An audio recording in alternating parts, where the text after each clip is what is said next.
আসসালামু আলাইকুম, সবাই কেমন আছেন? নিশ্চয়ই ভালো। তো অবশ্য আপনার স্ক্রিন দেখতে পাচ্ছেন পেঁপে গাছ। আর পেঁপে গাছে আমার কিছু পেঁপে বীজ রাখা ছিল। ওই পেঁপে দেখছি দু একটা পাকা ধরেছে, মানে পাক ধরেছে। অবশ্য আপনারা ত্বক ফর্সা করতে হলে পাকা পেঁপে বেশি খাবেন। এখন যে কটা বীজ আছে সব কটা পেরে ফেলবো, কিন্তু এর আগে যারা আমার ভিডিও দেখেছিলাম যে বীজ রাখার যে ভিডিওগুলো, অবশ্য আপনারা ভালোভাবে লক্ষ্য করবেন। আমি কিন্তু এখনও সারা দেওয়া শুরু করিনি। আর মোবাইল মাকা ছিল গাছে। তো এখানে বীজ আছে আপনার হচ্ছে মোট তিনটার মধ্যে দুইটা আর ওখানে একটা আছে। তবে দেখছি তিনটায় দেখছি পেকে গেছে। আর কেমন কালার হয়েছে সেটা আপনাদের দেখাবো। আর হচ্ছে বীজ কেমন আছে সেটা আপনাদের দেখাবো। তবে এটা বাসায় গিয়ে দেখাবো যে পেঁপেগুলো কেমন পেকেছে।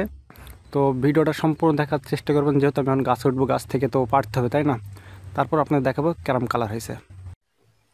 তো অবশ্যই আপনারা দেখছেন যে আমি এখন স্ট্যান্ডে রেখেছি। এখন গাছ উঠবো, গাছ উঠে পেঁপে এগুলো পারবো। তো কেমন পেকেছে না পেকেছে সেটা আপনাদের দেখাবো। ভিডিওর সম্পূর্ণ দেখার চেষ্টা করবেন। তো ভিডিও দেখে আপনারা যদি ভালো লেগে থাকে অবশ্যই ভিডিও শেয়ার করবেন। আর আমি অবশ্যই এই বীজেরই কিন্তু পেঁপের চারা দিব। চলুন আমি এখন গাছ উঠবো, গাছ উঠে আপনার দেখাবো।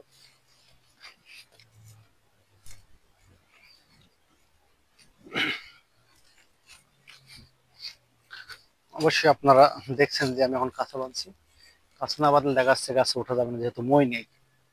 এখন মই তো অভাব, মই না থাকলে তার গাছ ওঠা যাবে না, সেহেতু এখন আমি গাছ উঠছি। এখানে দুটা গাছ আছে, তারপরে এই গাছটা বীজ, এই গাছটা পেঁপেটা খুব ভালো বা চিকন গাছ।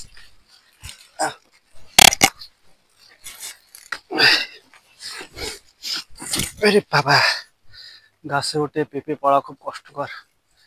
এখন আপনাদের দেখাবো পেঁপে কেমন পেকেছে। অবশ্যই আপনারা দেখছেন যে পেঁপে লাল হয়েছে, যেহেতু মোবাইল দিয়ে আছে। মোবাইল দিলে কি হয়, যদি পেঁপে পাকে তাহলে কেউ বুঝতে পারে না। এসে এটা হচ্ছে বড় কথা। আর আমরা মোবাইল দিয়ে রাখি যাতে কেউ বুঝতে না পারে। তো এখন আপনাদের এটা কেটে দেখাবো। এটা কেটে যদি দেখা তাহলে অবশ্যই বাসায় গিয়ে দেখাবো। তো তার অবধি ভিডিও ভালো লাগবে ভিডিওটা, এটা অবশ্যই বাসায় গিয়ে আপনাদের কেটে দেখো পেঁপেটা কতগুলো বীজ আছে।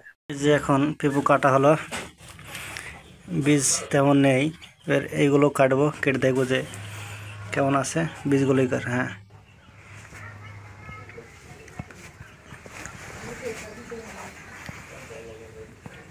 পেকে একেবারে লাল হয়ে গেছে, ভালো করে সাফ করতে হবে। বীজ এখন সংরক্ষণ করা হচ্ছে। আর পাকা পেঁপে খেলে দেখা যাচ্ছে ত্বক ফর্সা হবে। বেশি বেশি পাকা পেঁপে খাবেন, উপকারী, একেবারে ফরমালিন মুক্ত পাকা পেঁপে।